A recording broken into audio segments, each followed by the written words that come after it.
चलिए, elementary probability में हमने कॉइन के क्वेश्चन भी देख लिए, डाइस के भी देख लिए। अब थर्ड वैरायटी है वो सिलेक्शन है। तो एक क्वेश्चन देखते हैं, ठीक है। क्वेश्चन है, a class consist of 10 boys and 5 girls. If 3 students are selected at random, find the probability of 2 boys and 1 girl, 1 boy and 2 girls, all are boys। देखते हैं कैसे इसको सॉल्व किया जाता है।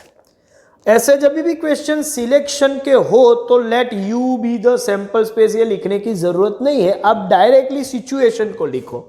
जैसे कि given You have been provided a class consists of 10 boys and 5 girls। तो 10 boys 5 girls मतलब हमारे पास टोटल 15 है।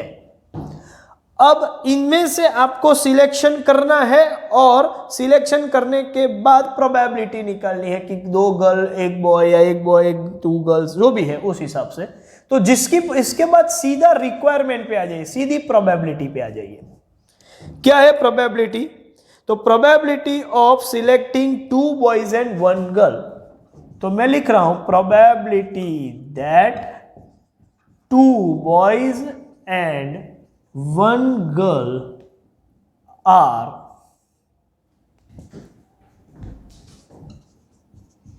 सिलेक्टेड। ठीक है, जिसकी प्रोबेबिलिटी है उसको इवेंट बना देते हैं। Let event A 2 boys and 1 girl are selected। देखो इस तरीके के क्वेश्चन में n ऑफ a क्या है, n ऑफ u क्या है, a के ऑप्शंस, ऐसे ऑप्शंस नहीं लिखेंगे। यहां आप डायरेक्टली अल्टीमेटली आपको करना क्या है, favourable outcome divide by total possible outcome. तो देखो, तो डायरेक्टली मैं प्रोबेबिलिटी ही लिखूंगा। ऐसे केस में क्या होगा, फेवरेबल मतलब 2 बॉयज एंड 1 गर्ल। बॉयज कितने हैं? 10। 10 में से 2 का सिलेक्शन कितनी तरीके से कर सकते हैं? तो आप बोलोगे 10C2। एंड मतलब मल्टीप्लीकेशन, परम्यूटेशन कॉम्बिनेशन हमने पढ़ा हुआ है कि 10 में से 2 का सिलेक्शन को हम बोलेंगे 10C2। एंड मतलब मल्टीप्लीकेशन, और एक गर्ल को भी, गर्ल्स कितनी है? 5। 5 में से एक गर्ल का सिलेक्शन मतलब 5C1। ये है total possible ways of selecting 2 boys and 1 girl. ये हमारे 2 बॉयज और 1 गर्ल के सिलेक्शन के ऑप्शंस हुए। हाँ, टोटल ऑप्शंस कितने हैं? टोटल तो आप 15 में से किसी भी 3 को लो, वो टोटल पॉसिबल आउटकम है। तो फेवरेबल के लिए ये न्यूमरेटर, टोटल के लिए डिनोमिनेटर क्या होगा? 15 में से किसी भी 3 को सिलेक्ट करो तो आपका आंसर आ जाएगा। अच्छा, 10C2 का मतलब है 45, 5C1 का मतलब है 5, 45 इंटू 5 मतलब मैं लिखूंगा 225, और 15C3 के लिए आंसर आ रहा है 455। सर आपने डायरेक्टली कैसे लिख दिया? ऑफ कोर्स कैलकुलेट करना पड़े तो वो रफली आप कैलकुलेट कर सकते हो, ठीक है। चलो एक क्वेश्चन, फर्स्ट क्वेश्चन है, इसके लिए मैं इसका वर्किंग यहां पर आपको बता रहा हूं। बाकी के क्वेश्चन में हम वर्किंग डिस्कस नहीं करेंगे। चलिए, क्या है कैलकुलेशन वो देख लेते हैं। फर्स्ट कैलकुलेशन हमने जो किया वो 10C2, 5C1 और 15C3। चलिए, बाद में मैं ये पूरा कैलकुलेशन बताऊंगा, पहले क्वेश्चन खत्म कर लेते हैं। सेकेंड क्वेश्चन क्या है? सेकेंड क्वेश्चन है 1 boy and 2 girls are selected. तो लिख रहे हैं probability that 1 boy and 2 girls are selected. Okay, तो जिसकी प्रोबेबिलिटी है उसको पहले इवेंट बना दो। Let event B 1 boy and 2 girls are selected. तो प्रोबेबिलिटी ऑफ बी क्या होगा? 1 बॉय, बॉय कितने हैं 10, 10 में से 1 मतलब 10C1। 2 गर्ल्स, 5 में से 2 का सिलेक्शन मतलब 5C2 डिवाइड बाय 15C3। ये टोटल पॉसिबल। 10C1 का मतलब 10, 5C2 का मतलब भी 10, 10 इंटू 10 ये हो जाएगा 100 डिवाइड बाय 455। थर्ड रिक्वायरमेंट क्या है? थर्ड रिक्वायरमेंट है all boys are selected, probability that all boys are selected। तो जिसकी प्रोबेबिलिटी है उसको पहले इवेंट बना दो। So let event C all boys are selected. So probability of C, boys कितने हैं? बॉयज 10 है, तो 10 में से ही 3 को सिलेक्ट कर दो। तो गर्ल में से तो किसी को सिलेक्ट नहीं करना है, लेकिन वो लिखने हैं हमें, मतलब ये 5 में से 0, किसी का सिलेक्शन नहीं करना है, मतलब no selection, 0 selection. Total 15C3। हम हमेशा ये चेक करेंगे कि ये 10, 5, 15 और 3, 0, 3 ये मैच होगा, जैसे कि 10, 5, 15 और 2, 1, 3, 10, 5, 15, 1, 2, 3, 10, 5, 15, 3, 0, टोटल 3। हम लिखेंगे नहीं तो यहाँ 10C3 तो यहाँ 15 लिखेंगे, थोड़ा कंफ्यूजन होगा। तो हमेशा जिसका सिलेक्शन नहीं करना है उसको ऐसे ही मत छोड़ो, 0 का सिलेक्शन कर रहे हैं ऐसा हम लिखेंगे। अच्छा 10C3 तो 10 इंटू 9 इंटू 8 डिवाइड बाय 10, 3, 3 मतलब 6, 7 फैक्टोरियल। ओके, तो ये कैंसिल हो जाएगा, 6 से डिवाइड करेंगे, ये आ रहा है 120 इंटू 1 डिवाइड बाई 455। चलिए अब प्रॉब्लम सर एक ही है कि सर आपने ये डायरेक्टली जो लिखा है उसका कैलकुलेशन बता दीजिए। हो सकता है आप भूल भी गए हो, तो यहाँ पर मैं फर्स्ट टाइम ये कैलकुलेशन शो कर रहा हूँ, उसके बाद आप समझ जाओगे। देखो NCR का फॉर्मूला है n factorial r factorial n minus r factorial. ये फॉर्मूला आपको याद रखना है। अब जैसे कि पहले मुझे सॉल्व करना है हर एक क्वेश्चन में, मतलब हर रिक्वायरमेंट में 15C3 तो है ही, तो एक बार मैं पहले 15C3 सॉल्व कर दूं। चलिए 15C3 इसका मतलब होता है 15 फैक्टोरियल, r की जगह पर 3 है तो 3 फैक्टोरियल, और n माइनस r मतलब 15 माइनस 3 जिसका मतलब होगा 12 फैक्टोरियल। अब जब मैं इसको सॉल्व करूंगा तो 12 फैक्टोरियल तक मैं 15 को एक्सटेंड करूं तो 15 इंटू 14 इंटू 13 इंटू 12 फैक्टोरियल, और डिवीजन में 3 फैक्टोरियल के लिए तो मैं डायरेक्टली 6 लिख दूं और 12 फैक्टोरियल। अब ये 12 फैक्टोरियल कैंसिल हो जाएगा, कैलकुलेटर का आप यूज करोगे 15 इंटू 14 इंटू 13 डिवाइड बाई 6 तो आपको आंसर मिल जाएगा 455। सपोज मुझे दूसरा एक कैलकुलेशन करना है, वो है 10C2, तो हम करेंगे 10C2 10 factorial 2 factorial 10 minus 2 8 factorial. 10 को मैं एक्सटेंड करके 8 फैक्टोरियल तक ले जाऊंगा, मतलब 10 इंटू 9 इंटू 8 फैक्टोरियल। अच्छा 2 फैक्टोरियल के लिए मैं 2 लिख दूं और 8 फैक्टोरियल ये कैंसल 90/2 तो ये होने वाला है 45।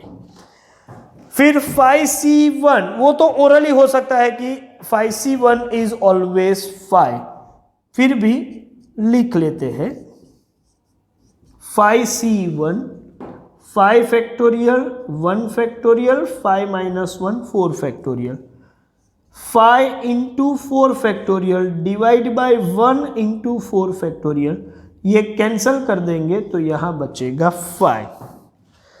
10C1 तो वही होगा 5C1 जो है 5 है तो 10C1 भी 10 होगा, और 5C2 का कैलकुलेशन कर लेते हैं। चलिए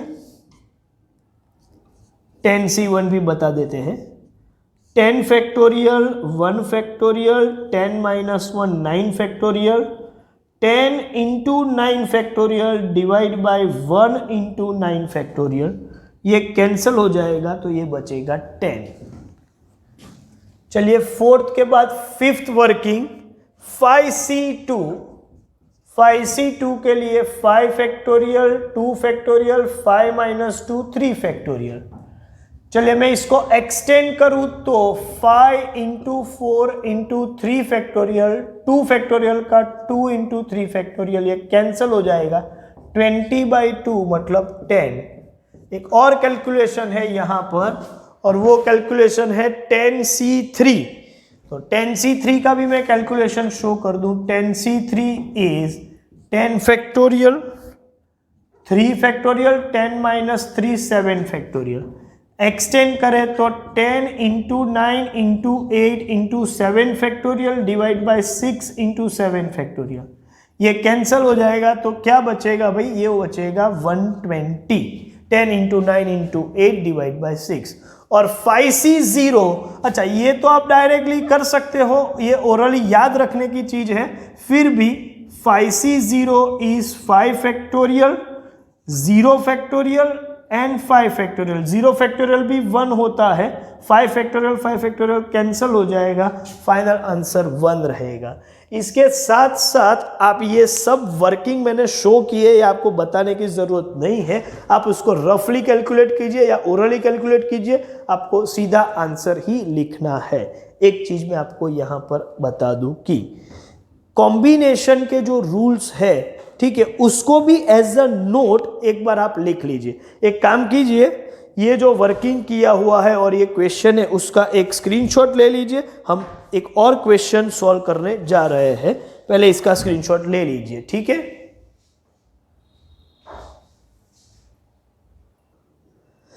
इसी पैटर्न का एक और क्वेश्चन लेने से पहले आप कॉम्बिनेशन के कैलकुलेशन थोड़े क्विकली कर सको, उसके लिए मैं कुछ नोट दे रहा हूं, वो आप लिख लीजिएगा। ये रूल आप सबके पास होने चाहिए, जैसे कि first NCR is equal to n factorial r factorial into n minus r factorial. Second, याद रखो NCR is always equal to NCn minus r। दोनों के एग्जाम्पल ले लेते हैं तो ज्यादा समझ में आ जाएगा। जैसे NCR में ले रहा हूं सपोज 10C8, तो उसको हम ऐसे लिखेंगे 10 फैक्टोरियल 8 फैक्टोरियल एंड 10 माइनस 8 मतलब 2 फैक्टोरियल। क्या आंसर आ रहा है वो बात की बात है, सिर्फ मुझे ये फॉर्मेट जो है फॉर्मूला है वो एक्सप्लेन करनी है। इसका मैं एग्जांपल ले सकता हूं कि NCR equals to NCn minus r, मतलब 10C8 का जो आंसर होगा वही 10C10 माइनस 8 मतलब 2। So NCR equals to NCn minus r मतलब 10C8 इक्वल्स टू 10C2, या आप बोल सकते हो कि 5 को छोड़ो 100C4 इक्वल्स टू 100C96, क्योंकि 100 माइनस 4 96 होता है, ये हमेशा मैच होगा। तीसरा एक रूल आप ऐसा याद रखो इसी के बेस पर कि NC1 जो होगा वही NCn माइनस 1 होगा। NC1 और NCn माइनस r ये रूल के हिसाब से ये सेम होंगे और इनका आंसर हमेशा n ही होता है। जैसे कि 5C1 बोलो या 5C4 बोलो, वो तो एक ही है, लेकिन इसका आंसर हमेशा 5 आएगा। Same way 10C1 equals to 10C9 equals to 10, 100C1 equals to 100, 100C99 equals to 100, ऐसा मान के चलते हैं। And fourth, NC0 is always equal to NCn and that is equal to 1। कुछ एग्जाम्पल ले, सपोज 5C0 तो वो भी 1 होगा और 5C5 तो वो भी 1 होगा, ठीक है। ऐसे ही 10C0 1 होगा, 10C 10 करो तो भी 1 होगा। तो ये रूल है NC 0 of course equals to NC n, क्योंकि NC n माइनस 0 भी n ही होगा। तो ये रूल के हिसाब से ये दो इक्वल है और इनका आंसर हमेशा 1 आता है। तो आप ये 4 चीजें अपनी नोटबुक में लिख के रखिए, ठीक है। अभी इसका स्क्रीनशॉट ले लीजिए, आगे हम नए क्वेश्चन पे जाते हैं, ठीक है। चलिए क्वेश्चन है, a bag contains 5 white and 10 black balls. 3 balls are taken out at random. Find the probability that all 3 balls drawn are black. चलिए इस तरीके के क्वेश्चन में पहले जो इंफॉर्मेशन है वो प्रेजेंट कर दो। थिंग्स गिवन क्या है भाई, 5 white and 10 black balls in a bag। तो एक बैग बना देते हैं जिसमें 5 white और 10 ब्लैक बॉल है और ये बैग भी हमने ड्रॉ कर दिया, ये बैग है और इनमें से हमें 3 बॉल लेने हैं, ओके। और 3 बॉल क्या होने चाहिए, तो रिक्वायरमेंट है probability that all 3 balls drawn are black. Probability that 3 balls drawn are black, okay. जिसकी प्रोबेबिलिटी है उसको इवेंट बना दो। Let event A 3 balls drawn are black. So probability of A क्या होगा, 3 बॉल लेने, तीनों ब्लैक है, मतलब व्हाइट में से एक भी नहीं लेना है, तो मैं लिखूंगा 5C 0 एंड ब्लैक में से 3, मतलब ब्लैक 10 है उसमें से 3, एंड के लिए मल्टीप्लीकेशन। हाँ टोटल ये 15 बॉल है, उसमें से कोई भी 3 ले सकते, मतलब 15C 3। सो 5C 0 1, 10C 3 हमने प्रीवियस क्वेश्चन में ही कैलकुलेट किया था 120 एंड 15C 3 455। तो आपका आंसर है P of A is 120 upon 455। कोई बोलेगा सर इसको हम रिड्यूस कर सकते हैं, ये फ्रैक्शन को, हाँ रिड्यूस कर सकते हैं, करो ना करो इससे कोई मार्क्स नहीं कटेगा। हाँ आप रिड्यूस करो और गलत आंसर निकाला तो मार्क्स कट सकते हैं, ठीक है। तो आपको देखना है कि रिड्यूस करना नहीं करना अपनी चॉइस है, ओके। तो बहुत सिंपल सा क्वेश्चन है, ठीक है। इसका भी स्क्रीनशॉट ले लो, फिर बाद में हम एक नए क्वेश्चन पे जाते हैं। चलिए एक और क्वेश्चन देखते हैं। अ bag contains 4 white 5 red 6 green balls. 3 balls are drawn at random.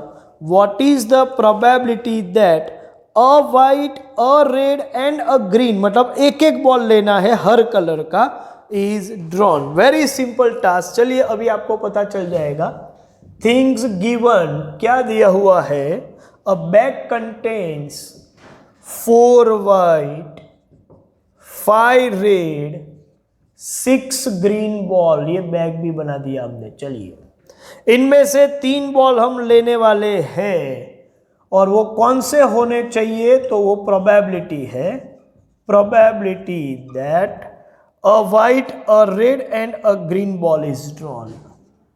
A white, a red and a green ball is drawn. ठीक है, जिसकी प्रोबेबिलिटी पूछी है उसी को इवेंट बना देते हैं। Let event A, a white, a red and a green ball is drawn, ठीक है। सो प्रोबेबिलिटी ऑफ ए क्या होगा, एक व्हाइट 4 है तो 4 में से एक, एंड रेड में भी एक मतलब 5C1, एंड ग्रीन में से एक मतलब 6C1, डिवाइड बाई टोटल 6 + 4 10 + 5 15 में से 3। चलिए 4C1 is 4, 5C1 is 5 and 6C1 is 6। 4 × 5 × 6 ये हो जाएगा 120, और ये तो मालूम ही अभी हमने कई बार किया है, तो 455। तो आपका आंसर है 120/455। इसी तरीके से आपको प्रेजेंट करना है, कोई डरने की जरूरत नहीं है। सिंपल सा टास्क था, ठीक है। अभी भी एक क्वेश्चन करते हैं तो क्या है, ज्यादा क्लैरिटी आ जाएगी। आगे बढ़ते हैं। क्वेश्चन है, अ box contains 400 bolts out of which 20 are defective. Find the probability that a bolt selected at random from the box is not defective. एक ही बोल्ट सिलेक्ट कर रहे हैं। पहले मेरे प्रेजेंट कर दे सिचुएशन को। Given a box contains 400 bolts out of which 20 are defective. इसका मतलब बाकी के 380 नॉन डिफेक्टिव होंगे और ये बॉक्स भी बन गया। देखो 400 में से 20 डिफेक्टिव है। प्लीज आप ऐसा मत करना कि 400 और 20 डिफेक्टिव 400, ऐसा नहीं है। Out of 400 20 are defective, so rest 380 are non defective. तो बॉक्स की पोजीशन ये होगी 20 डिफेक्टिव एंड 380 नॉन डिफेक्टिव। और इनमें से आप एक ही बोल्ट को सिलेक्ट कर रहे हो और वो नॉन डिफेक्टिव हो, उसकी क्या प्रोबेबिलिटी है? तो क्वेश्चन में लिखा हुआ है, रिक्वायरमेंट में ये है कि रिक्वायरमेंट है probability that a bolt selected is non-defective. Okay, तो जिसकी इवेंट मतलब जिसकी प्रोबेबिलिटी पूछे उसी को इवेंट बना दो। Let event A, a bolt selected is non defective. तो प्रोबेबिलिटी ऑफ ए क्या होगा? एक ही बोल्ट लेना है और वो नॉन डिफेक्टिव होना चाहिए, मतलब डिफेक्टिव 20 है उसमें से एक भी नहीं, और नॉन डिफेक्टिव जो 380 है उसमें से एक। हाँ, टोटल 400 में से भी एक का ही सिलेक्शन करना है। 20C0 का मतलब 1 होगा और 380C1 का मतलब होगा 380।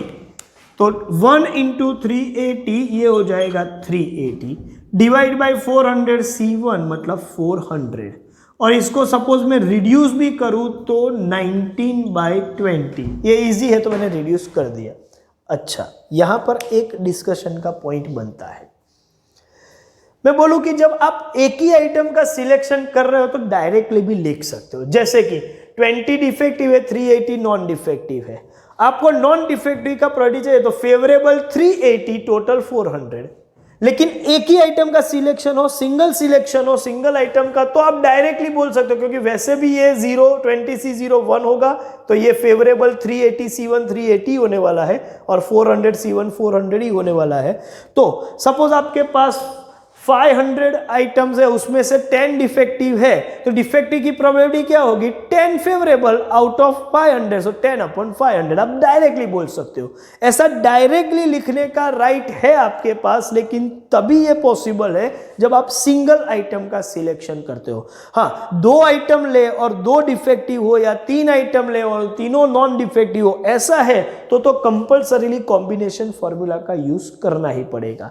तो सिंगल आइटम का सिलेक्शन हो तो कॉम्बिनेशन फॉर्मूला का यूज करो या ना करो, कोई फर्क नहीं पड़ता, आप अपनी चॉइस से जा सकते हैं।